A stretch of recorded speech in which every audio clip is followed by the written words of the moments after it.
કપલેતા checkpost પરથી ઝડપાયેલા 55 લાખથી વધુના એમડી મામલે નાઇજીરિયન સહિત બેને મુંબઈથી ક્રાઇમ બ્રાન્ચે ઝડપી પાડ્યા હતા.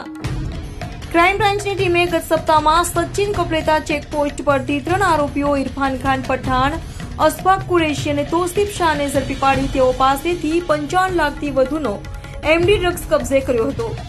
એમડી તેઓ મુંબઈના નાલા સોપારા ખાતેથી લાવ્યા હોવાની કબૂલાત કરી હોય, જેના આધારે ક્રાઇમ બ્રાન્ચની ટીમે નાલા સોપારા ખાતે જઈ ત્યાંથી મૂળ યુપીનો અને હાલ મુંબઈ કાંદિવલી ખાતે રહેતા અજય ગુલ્લા ઠાકુર અને આફ્રિકા નાઇજીરિયાનો અને હાલ નાલા સોપારા ખાતે રહેતા ડેવિડ પ્રિન્સ ઉંચેને ઝડપી પાડ્યા હતા અને બંનેને સુરત લાવી તેઓની ધરપકડ કરી વધુ તપાસ હાથ ધરી હતી. સુરત ક્રાઇમ બ્રાન્ચ દ્વારા 16/11/2024 રોજ no drugs in Surat city અન્વયે સુરત ક્રાઇમ બ્રાન્ચ અને સુરત સિટી દ્વારા ડ્રગ્સ વિરુદ્ધની મુહિમ ચલાવી અને સતત ડ્રગ્સ માફિયાઓ વિરુદ્ધ કામ કરી રહ્યા હતા.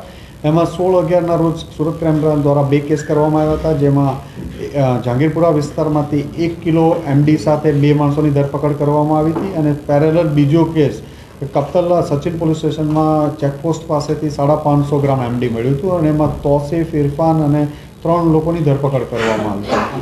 તોસીફની એની પૂછપરછ દરમિયાન તોસીફ સુરત ખાતે આ ડ્રગ્સ લાવીને વેચતો હતો અને મુંબઈથી આ ડ્રગ્સ લાવેલો હતો નાલા સોપારા વિસ્તારમાંથી. એક માહિતી આવી મળેલી હતી.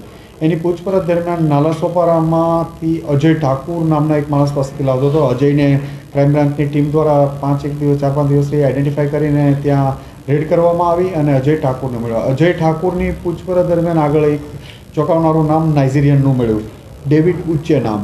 અને ડેવિડ ઉચ્ચે પણ નાલા સોપારામાં જ રહે છે, મૂળ નાઇજીરિયાનો છે અને 10 વર્ષથી ઇન્ડિયામાં રહે છે અને આ બધા ધંધાઓ સાથે સંકળાયેલો છે. એની આધારે ક્રાઇમ બ્રાન્ચની ટીમે ખૂબ મહેનત કર્યા પછી ત્યાંથી એક નાઇજીરિયન એરિયામાંથી, જ્યાં નાઇજીરિયનો રહે છે નાલા સોપારામાં, ત્યાં એક ઓપરેશન હાથ ધરવામાં આવ્યું અને ડેવિડ ઉચ્ચેની ધરપકડ કરવામાં આવ્યું અને આ લોકોને લાવી અને એમની પૂછપરછ ચાલુ છે. ડેવિડ ઉચ્ચે આની પહેલાં પણ 2015માં એક ફ્રોડના કેસમાં, સાયબર ફ્રોડ કે ફ્રોડનો કેસ છે એમના વિરુદ્ધમાં, એમાં એરેસ્ટ થયેલો હતો અને 4 વર્ષ સુધી મુંબઈ જેલમાં રહેલો છે અને 2019માં છૂટ્યા પછી ડ્રગ્સમાં ફરીથી આ લાઇનમાં આવવાનું પ્રાથમિક માહિતીમાં મળી આવ્યું છે. સર, આ જે આરોપી છે પહેલી વાર ડ્રગ્સ લાવ્યા હતા, આની પાસેથી અગાઉ લાવ્યા હતા.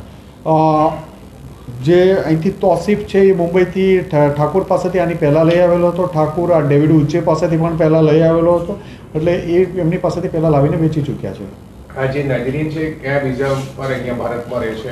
એના વિઝા વેરીફાઈ કરવાના બાકી છે. એનો પાસપોર્ટ અને વિઝા એનો જે 2015માં પકડાનો હતો ત્યારે એને સીઝ કરવામાં આવ્યો છે અને એને કયા વિઝા ઉપર હતો ને એ વેરીફાઈ કરવાનું ઇન્વેસ્ટિગેશન દરમિયાન કરી લેવામાં આવશે. બીજી કોઈ હિસ્ટ્રી ખરી જે 2 આરોપી પકડાય છે એમાં કોઈ?